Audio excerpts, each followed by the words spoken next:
കൊച്ചിയിൽ ഇ.ഡി. കേസിന്റെ മറവിൽ 2 കോടി തട്ടാൻ ശ്രമിച്ച കേസിൽ വിജിലൻസ് പരിശോധന 4ാം പ്രതിയായ ചാർട്ടേഡ് അക്കൗണ്ടന്റ് രഞ്ജിത്തിന്റെ ഓഫീസിലാണ് വിജിലൻസിന്റെ പരിശോധന. സഹിൻ ആന്റണിയുടെ സഹിൻ, പരിശോധനയിൽ ഏതെങ്കിലും രേഖകൾ പിടിച്ചെടുത്തിട്ടുണ്ടോ? ഇപ്പോഴും പരിശോധന തുടരുകയാണോ? വിവരങ്ങൾ പറയാം. അല്പനേരം മുൻപാണ് വിജിലൻസിന്റെ പരിശോധന ഇക്കാണുന്ന ഓഫീസിൽ ആരംഭിച്ചിരിക്കുന്നത്. എന്തായാലും ഈ 3 പ്രതികളെ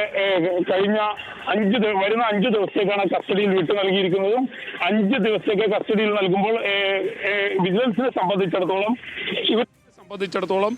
ഇവരിൽ നിന്നും കൂടുതൽ കാര്യങ്ങൾ മനസ്സിലാക്കേണ്ടിയിരിക്കുന്നു. ഒന്ന്, എൻഫോഴ്സ്മെൻറ്റ് ഡയറക്ടറേറ്റിലെ ഏതെങ്കിലും ഉദ്യോഗസ്ഥർക്ക് ഇതിൽ പങ്കുണ്ടോ എന്നുള്ളതാണ് ആദ്യം മനസ്സിലാക്കേണ്ടത്.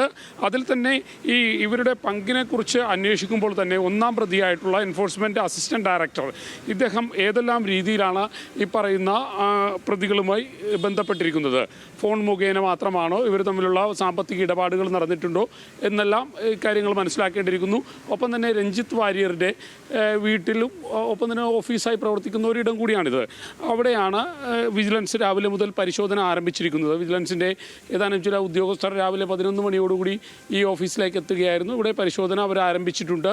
ആ പരിശോധനയിൽ പരമാവധി രേഖകൾ കണ്ടെത്തുക, പ്രത്യേകിച്ചും എൻഫോഴ്സ്മെൻറ്റ് ഡയറക്ടറേറ്റിനെ ഉപയോഗപ്പെടുത്തിക്കൊണ്ട് പല രീതിയിലുള്ള ഈ പരാതി ഒത്തുതീർപ്പിലൂടെ കോഴ വാങ്ങുന്ന പരിപാടികൾ നടന്നിട്ടുണ്ട് എന്നുള്ളതാണ്, അല്ലെങ്കിൽ ആ രീതിയിൽ പണം സമ്പാദിച്ചിട്ടുണ്ട് എന്നുള്ളതാണ് വിജിലൻസിൻ്റെ കണക്കൂട്ടൽ. ഇപ്പോൾ ഏറ്റവും ഒടുവിലായി ഇവർ പിടിക്കപ്പെട്ട കേസ് പോലും അത് 2 കോടി രൂപയായിരുന്നു പരാതിക്കാരനോട് ആവശ്യപ്പെട്ടിരുന്നത്. അങ്ങനെ മുൻപും ഇത്തരത്തിൽ പണം ആവശ്യപ്പെട്ടിട്ടുണ്ട്, ആ പണം ലഭിച്ചിട്ടുണ്ട് എന്നുള്ളൊരു വിലയിരുത്തൽ വിജിലൻസിനുണ്ട്. അതുകൊണ്ട് തന്നെ കൃത്യമായ ഒരു പരിശോധനയും ഒപ്പം തന്നെ കൃത്യമായ ചോദ്യം ചെയ്യലും ആവശ്യമാണ്. 5 ദിവസത്തേക്കാണ് ഈ പ്രതികളെ കസ്റ്റഡിയിൽ വാങ്ങിയിരിക്കുന്നത്. ഇന്ന് വൈകുന്നേരത്തോടുകൂടി വിജിലൻസ് കോടതി ഈ പ്രതികളെ വിജിലൻസിൻ്റെ കൊച്ചി യൂണിറ്റിന് 5 ദിവസത്തേക്ക് കസ്റ്റഡിയിൽ വിട്ടു നൽകുകയും ചെയ്തു. അതിന് മുന്നോടിയായി തന്നെ രാവിലെ തന്നെ ഈ കാണുന്ന, നേരത്തെ ഞാൻ സൂചിപ്പിച്ചതുപോലെ തന്നെ രഞ്ജിത്ത് വാര്യരുടെ ഓഫീസിൽ പരിശോധന ആരംഭിച്ചു കഴിഞ്ഞിരുന്നു. മാത്രമല്ല ഇനി മറ്റൊരാൾ തമ്മനത്തെ ഓഫീസിൽ പരിശോധന നടത്തേണ്ടതുണ്ട്. കൂടാതെ 3ാമൻ്റെ വീട്ടിൽ, ഫ്ലാറ്റിലും പരിശോധന നടത്തേണ്ടതുണ്ട്. നിലവിൽ 3 പ്രതികളാണ് പിടിയിലായിട്ടുള്ളത്. ഇനി എൻഫോഴ്സ്മെൻറ്റ് ഡയറക്ടറേറ്റിൻ്റെ